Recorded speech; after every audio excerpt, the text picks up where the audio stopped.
From Washington, D.C. to the heart of America, welcome to Mark Alford's America. I'm freshman congressman from Missouri, Mark Alford, and I believe in America. I believe in you. And most importantly, I believe our greatest days are ahead. You know, each week we take you behind the scenes to share the stories, the news, the legislation, to meet the great folks who are helping shape our wonderful, beautiful nation. And one of those is my friend, Congressman Eric Burlison, representing Missouri's 7th Congressional District. Out of Springfield, he's a sixth-generation Missourian with 20 years of experience as an investment advisor and software consultant. You might know Eric's name. He served in both the Missouri House and Senate for a number of years, and we are honored to have on the couch here in our office, 1516 Longworth, Congressman Eric Burlison. How's that for a build-up? Thank you. Wow. I hope I don't disappoint after that. Well, how you doing? Well, how do you like being in Congress? It's different than the Missouri legislature. I do not like the flights. Yeah. I do like the ability to impact. I think that our role and the impact that we have is much broader and more meaningful.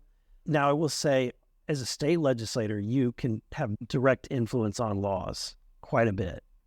And so up here, it's very difficult to pass anything up here.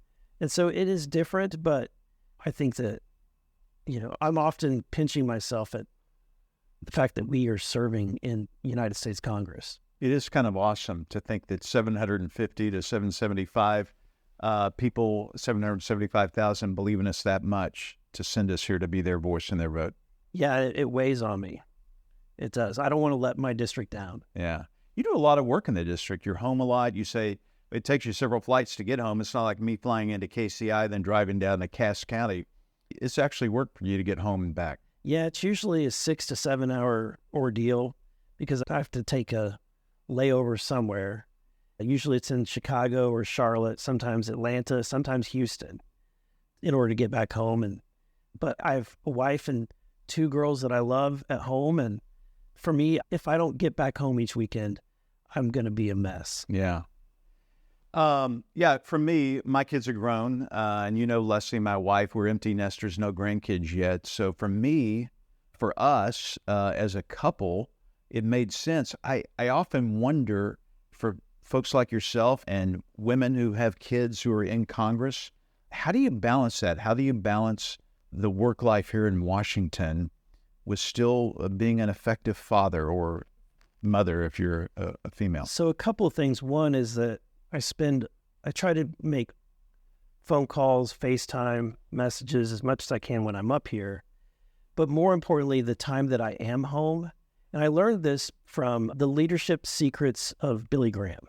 In that book, he said, you know, people asked him that question, Billy, you're on the road so much. Mm-hmm. How do you keep the family thing? And he said, when I'm home and when I'm with the family, I'm 100% there. And so for me, what that means is when I come home, sitting in front of the TV, you know, for dinner or things like that, it's you don't want to waste this time. So you actually sit around the table, have a meal, you find quality time to do things to do. For example, we play board games or card games. Sometimes I get a little heated because I'm very competitive, but it's. You know, those are the memories that we're making. Yeah. So I try to make the time that I'm there quality time. Get the kids off the screen and you talk while you play these games. That's right. Not poker, though. You're not teaching the kids necessarily poker. No, we're more of a Uno kind of family. So you struck a little bit on the differences between, you were last in the Senate. In fact, that's where I met you on the Senate floor a couple of years ago. You were a very effective, for the Missouri Senate anyway, a very effective senator. What are some of the differences? What were you able to do in the state Senate, and what are you hoping to accomplish here? So in the legislature, I came up there with the idea that I really wanted to have an impact. I was leaving a good paying job behind, and for me, it wasn't about the title. It was about, you know, it's got to be worth it. And so the bills that I filed were all these very bold ideas. Bills like right to work, paycheck protection. I filed constitutional carry, stand your ground law. A lot of these very difficult bills that you know, years ago, decades ago, the Republican Party was too hesitant to take on some of these bills. They were not bold. They kind of thought the idea is that you get reelected by not taking controversial stands, by not putting people on difficult votes. But that's not why I ran for office. So I pushed some of these bills, and each year was generating grassroots support because people saw somebody leading on these very big ideas, and the pressure started mounting on leadership to actually do something about right to work, to do something about the Second Amendment. And so I'm very blessed to have been able to sponsor those and pass those. And there's nothing, I'll never forget the moment that I was driving home at the end of session, on the last day of session in May. I was driving home, and I just passed constitutional carry. And it was like 1 hour into the drive, it hit me. And I got chills, and I really came to tears of the realization of, wow, we did that. You know, it probably took 8 years to get it done, but yeah, there's those moments. And I'll tell you, when you have that moment, that's an addictive moment, because you at that point you realize this is why I'm here. This is what this is all about. I assume most of the listeners, wherever you are here in Missouri listening, that you understand what constitutional carry is. But for those who don't, why was that so important to you to get passed? Yeah, because I believe in the Second Amendment. I believe that it's actually more about, if you really study the history of it, it's more about protecting individuals' rights to defend themselves against a tyrannical government. And if you study the history of it, you have to come to that conclusion. I mean, these are founding fathers who wrote this, just had their own government storm their homes and their villages. And so the way that the Second Amendment reads, it's about protecting individuals against tyrannical government. If you look back the last 100 years, we think we're in a bubble in the United States, and we are, but no one has killed more people in the last 100 years than their own government. Think about that. Or adjacent governments, whether it's through what happened in Cambodia, originally when Turkey slaughtered Christians, right? You can go on and on throughout the last 100 years.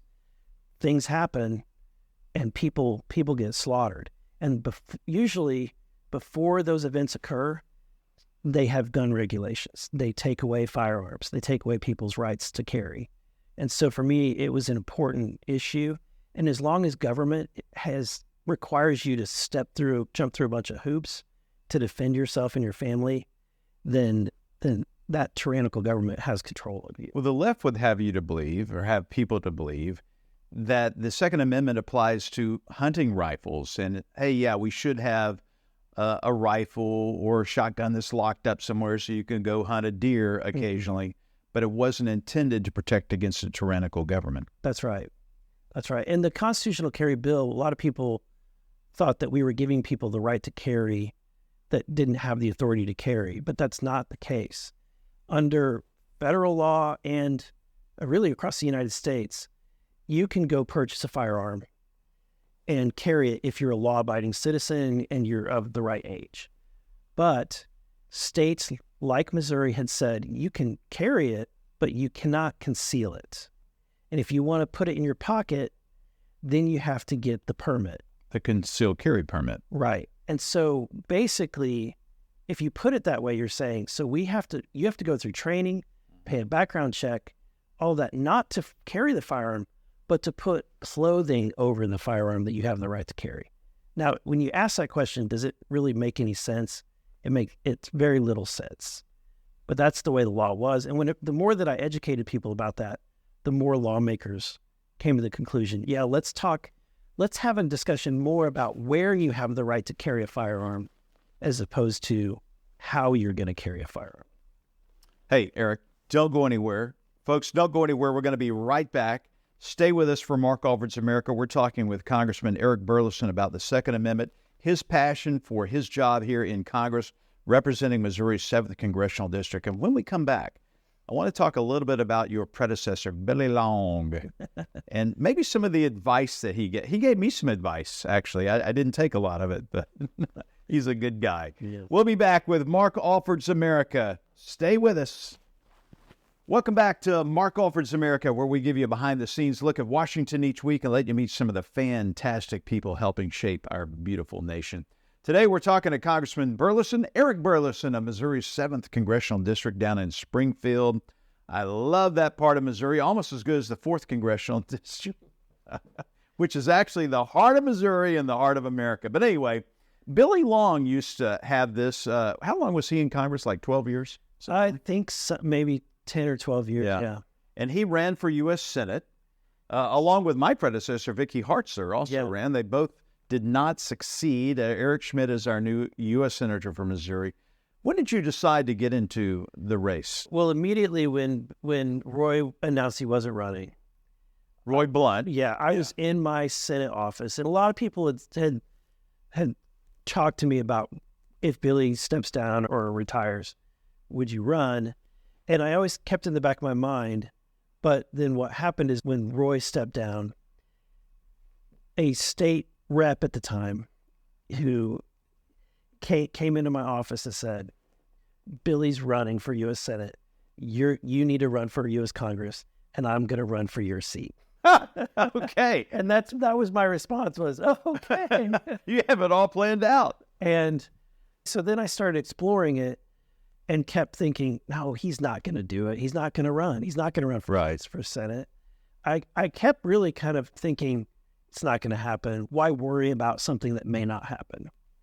But then when it finally did, after he fully announced and had his announcement event, about 1 month later is when I announced.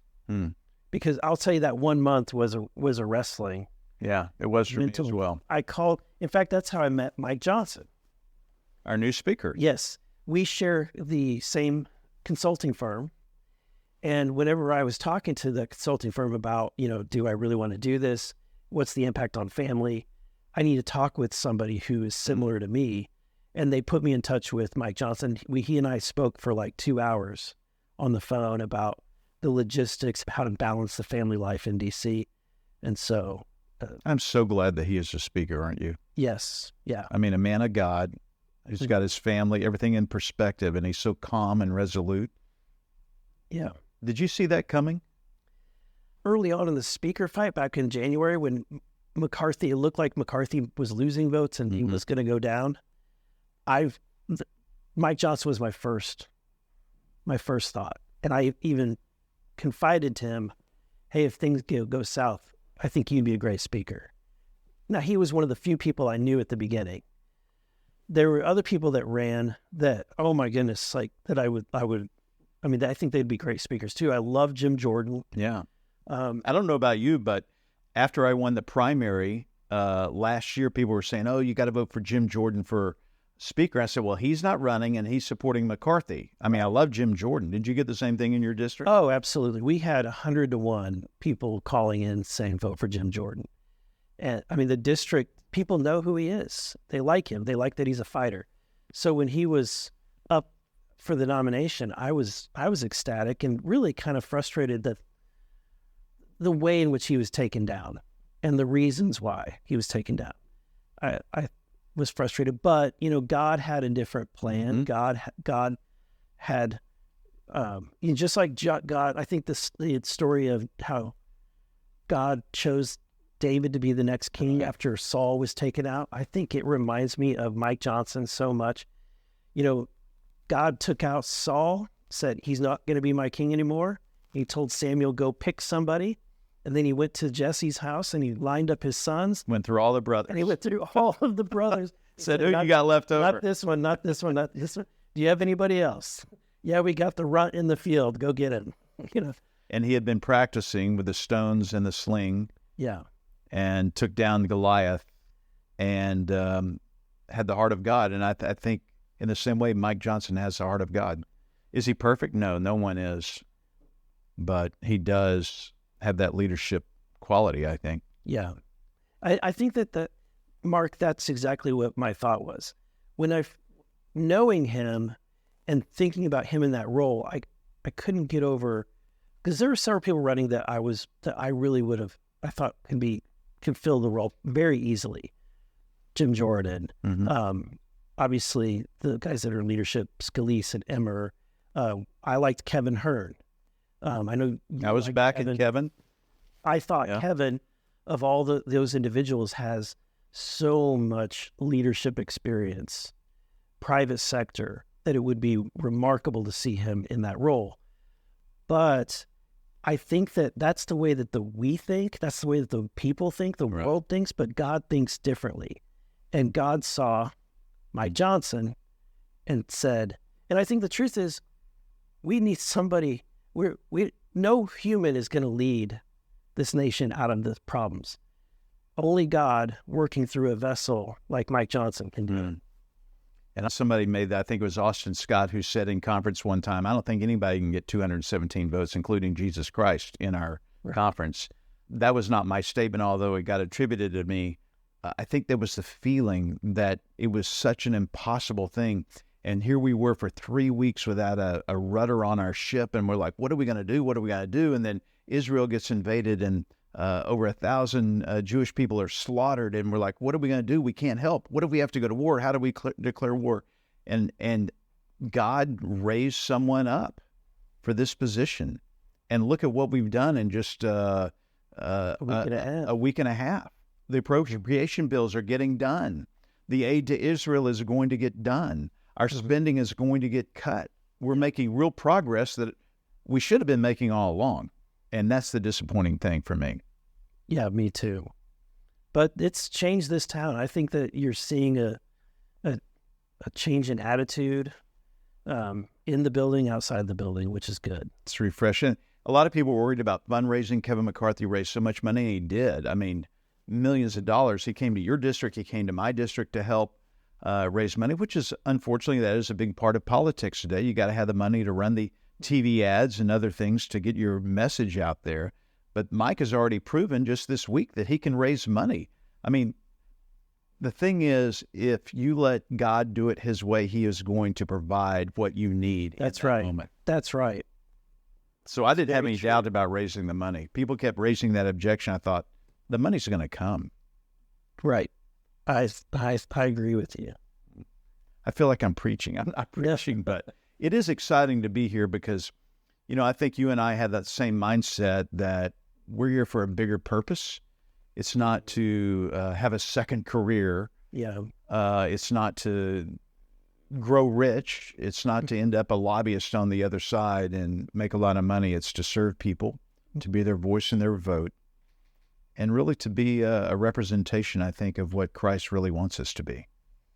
Yeah, there's a bigger picture at play here. I mean, look at what's happening with Israel. It's just unprecedented. I'm concerned. It's what keeps me up at night. In my speeches when I went back home, people always want to talk about the UFO hearings that I was in, and I say, look, folks, after being some skiffs, there's not much I can really tell you. Right. But I can tell you this. Those are classified settings. Right. Once you learn it, you can't talk about it. Right. And so I said, look, my view before has not changed based on what I've seen. And I'll just say this, it doesn't keep me up at night. But what's happening in Israel keeps me up at night. Well, we've got to support them. They're God's chosen people. And Hamas must be. I tell people, we don't need a ceasefire. The left is calling for a ceasefire. We need Hamas to cease to exist. And the anti-Semitism that's bubbling up, that's now in full display, that needs to cease as well. That's what needs to cease. Yeah. I can't believe that in America that we have people that would be advocating, being apologetic for the actions of Hamas. And, you know, when folks say, well, there's so many citizens who are not part of Hamas, but they're part of the Palestinian state, that is true. But this is not unique. During World War II, would you say the same thing about Nazi Germany? Because how many people were killed in World War II? There were more Germans bombed and killed. Yeah. Citizens. But It's their military and political regime that took them down. Listen, Eric, I could go on for another hour with you, and we probably will off mic, because I enjoy your friendship, and thank you for helping mentor me too in the world of politics so far, because I'm new to this. This is a new game for me, and I appreciate your help. Hey, thanks for joining us for Mark Alford's America. We'll talk again next week. Until then, remember, I believe in you. Eric Burlison, I believe in you, and I believe that our best days are still ahead of us, and I believe in America.